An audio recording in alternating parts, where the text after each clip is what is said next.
We gonna keep it rolling. We got your boy Michael Jordan and Danny Hamlin, man. Okay. So I guess they suing NASCAR for unfair advantages on the track. Michael Jordan is set to take the stand today in his antitrust lawsuit against NASCAR. The NBA legend co-owns NASCAR Team 2311 with racing star Denny Hamlin. Now they and another team are claiming NASCAR acted as a monopoly, leaving some teams at a disadvantage. NASCAR denies any wrongdoing and insists its practices do not violate antitrust laws. How you feel about that? You hear about that? Yeah, so basically 13 of the 15 teams in NASCAR, they signed into the charter. Now, the charter is like a franchise in sports.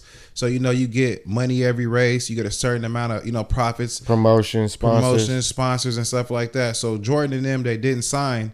And, basically they're saying NASCAR wants to monopolize the sport, and make it like the way it's always been. And Jordan's trying to, about money, for sure. Yeah, Jordan's trying to make it like fair for everybody. You know what I mean? So he's kind of going against them. I want to get your opinion. Do you feel like he's stirring the pot like when he shouldn't be doing that, though? Yeah, because they're going to try to blackball him anymore, but he probably feels like they're cheating. They're trying to get over on him because they know he got a bunch of good racers, and they're trying to keep him out the little charter. Yeah. Because I guess you got to pay to get in a certain amount or something, but I don't know what's going on with that. But, yeah, I think it's unfair.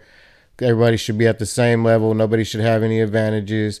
You know what I mean? No should have to pay to get in any club or, you know what I mean? Yeah, now the charter, I mean, no matter what, if the other teams are going with it and they're not going with it, of course they're going to look at Jordan differently because he's black. And, black people are new to the sport because I remember a couple years back they found the noose in that driver's... Bubba Wallace, yeah. Yeah, so basically they don't want, colored people in it anyways. So they're going to try to blackball you anyway, man. So when you start stirring the pot, of course they're looking at you like, bro, what are you doing? Now I know Michael Jordan, he's a legend in sports. Facts. And, they're looking at him. They probably, appreciate him being there because it this probably a whole different field though, yeah. Yeah, it probably brings a certain amount of sponsors, a certain amount of, viewers to the sport, which is good, right? Mm-hmm. But I think that since they've been doing it since 1948, they looking at this shit like, man, we own all the tracks. The rules are our rules. We don't want you coming in here stirring the pot. And they just barely want to start the charters, like 2016, a couple years ago? Yeah. So it's like they're just trying to get over and cheat because they're not as good as the other racers, man. Yeah, I think that in their head, they got certain people they want to win, and certain families.